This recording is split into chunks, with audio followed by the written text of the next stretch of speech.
Welcome back! We've got my 1UZ swapped 89 Toyota pickup back in the shop today, and I want to start this video by working on the interior. So what I have here is a triple stick setup. It was at one point in time a Trail Gear twin stick that has been modified to work as a triple stick, which used to clear the floor no problem inside this truck. But now that the body lift is gone, we got to do some cutting. You can see this little flap that I've already cut out of the floor. This was so that I can get this thing into 4x4 to drive it in and out of the shop. Looking inside there is like this much room between the floorboard and the transfer cases themselves. And you might remember in an earlier episode when I actually installed these transfer cases, I had to beat the crap out of the floor just to fit them into place. So the plan is to pretty much cut all of this out and rebuild it. I'm gonna cut this back in a big square, build the floor up and over to clear all the linkages for the triple sticks, and just clean up how the floor looks here in general, because there be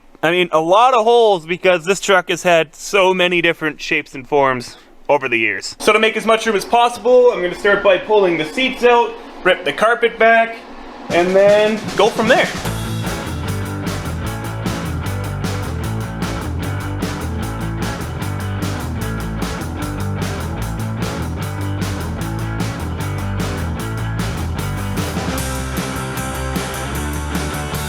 It would appear that this piece here is already an add-on that I've done at some point in time. So I guess I don't need to do as much cutting as I used to. Oh yeah, there's a self-tapper right there. So now that this guy's out of the way, you can see this job isn't actually as bad as I thought it was going to be. Just got to cut this little bit of extra metal out of the middle, build that box that thing goes in over top, cut the holes for the triple sticks, just make sure there's enough room to fit all of the triple stick stuff in there. One problem that I always had with the triple sticks was the transmission shifter. When I was in second, it would interfere with my triple sticks up here, or reverse, or anything where the gear shift is down, it would get in the way of all my levers here, especially when they're up and engaged and in gear, which would then unintentionally cause me to shift the transfer case into neutral. So while I'm in here, I'm gonna solve that as well. All I'm gonna do is cut a little notch out of the gear shift, bend it up towards the dash, and then weld it back together.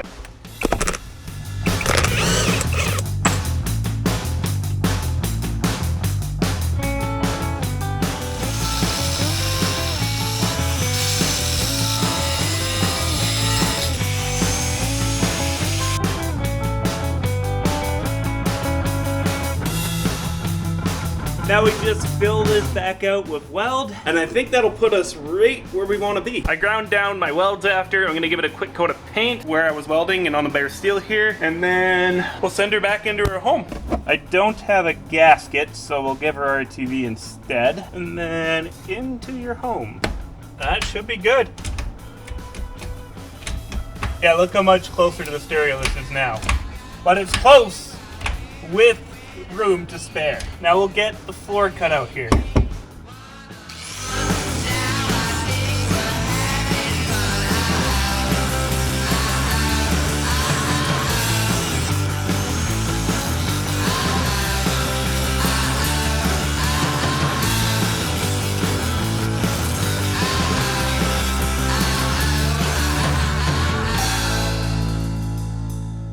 This here is just some 1/8 inch by 1.25 inch flat bar. And I'm essentially gonna run it straight down like this and welded straight to the floor pan here. We'll essentially make a box going all the way around this hole. Then I'm gonna use this 16 gauge to seal the top. The idea, I think, is to make the top removable. So we'll end up building some tabs off this guy and then putting holes in this so that it can be bolted down. I'll probably use the arc droid to cut out the shifter holes to make it all nice and precise and pretty, but for now I think it's just time to get the wire wheel, clean up all of the crud here so that we can get to welding.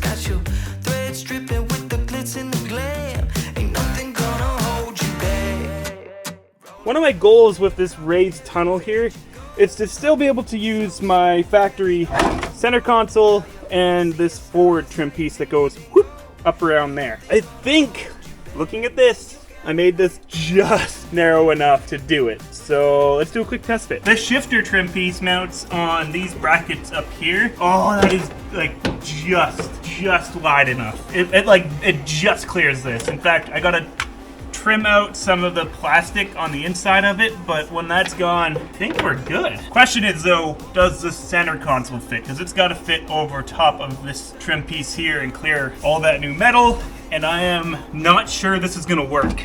That is somewhat lined up back there. I think we're good. No way this just works. All right.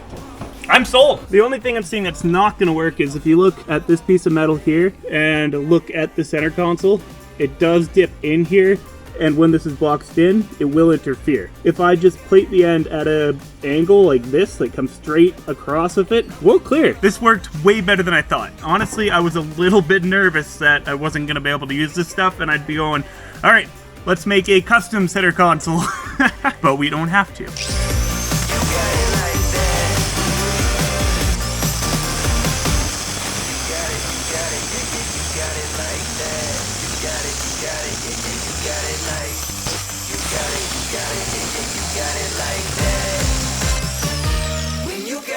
Just like that. As you can see, it does slope down, so hopefully it'll clear the center console now. So let's give it a test. And up, slide it back. That is perfect. Let's weld that in.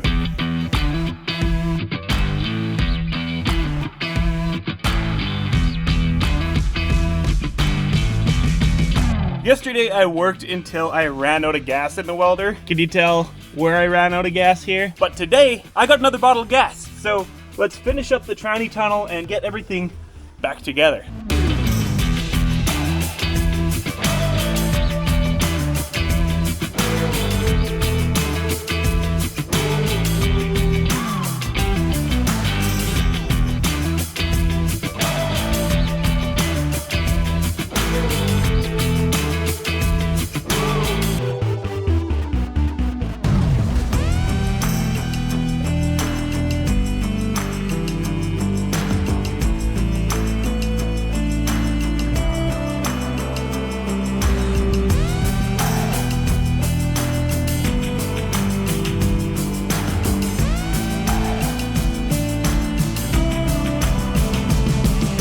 Alright, couple hours of welding and metalwork, and this is what we're looking like now. I built 6 of these little tiny tabs going down the center, and they're all drilled and tapped for a 10mm bolt, and that is what is ultimately going to hold the top plate down. We'll just cut out a plate that goes from here to here and has all of these holes for the shifters so that the boots can then go into their home.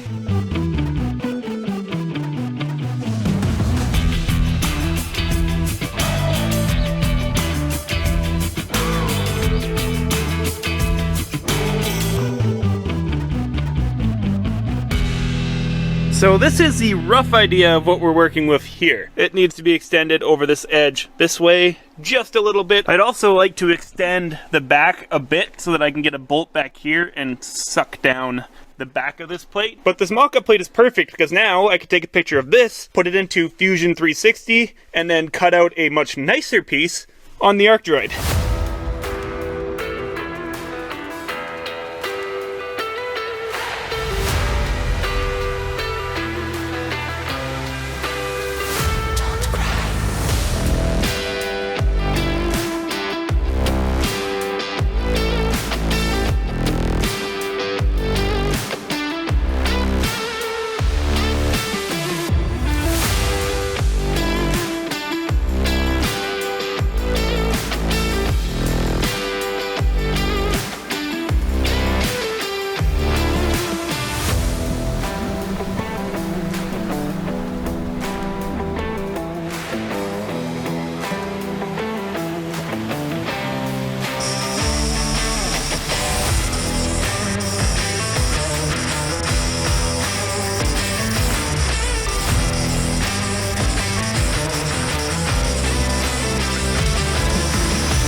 I was a bit worried about this piece of material warping and causing problems when cutting because of how thin the material is. And turns out I was right. It did warp while cutting out the insides and stuff, and when I went to do the big outside piece, it was all wavy, which caused areas like this where it was bowed up and the torch was dragging on the material. And at least now I could take my grinder and just use where it was dragging as a line to know where I need to cut. Overall, this piece is still very usable. So here's the plan. I cut out 2 of these suckers because not only are these going to seal the hole in the floor, I'm going to be putting the boots on top of one, and then this plate will come in and sandwich the boots, and it'll bolt together through all these little tiny holes that I put around. And then after they're sandwiched together, it's ready to be installed in the truck.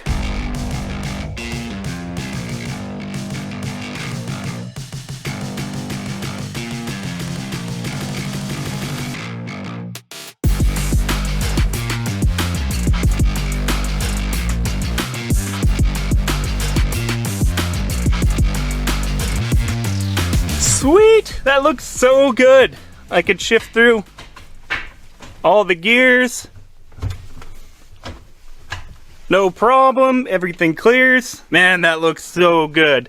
It's almost a shame that I want to cover this with the center console and trim piece. Maybe I'll just put the center console in and not bother with the front because I am so excited about how this looks. Also, just realized that I'm kind of an idiot. I forgot to disconnect the battery before I did all of this welding. So, to end this video, how about we try to fire this thing up again and make sure I didn't hurt my fancy standalone ECU.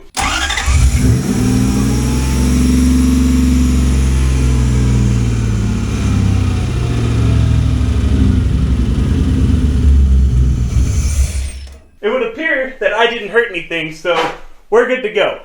Anyways, guys, that's about it for this week's episode of Dirt Garage. I hope you enjoyed. If you'd be a huge favor, hit that thumbs up button. And hey, consider subscribing. We upload weekly Toyota, building, wheeling, and off-road content. Anyways, we'll catch you next week. Peace.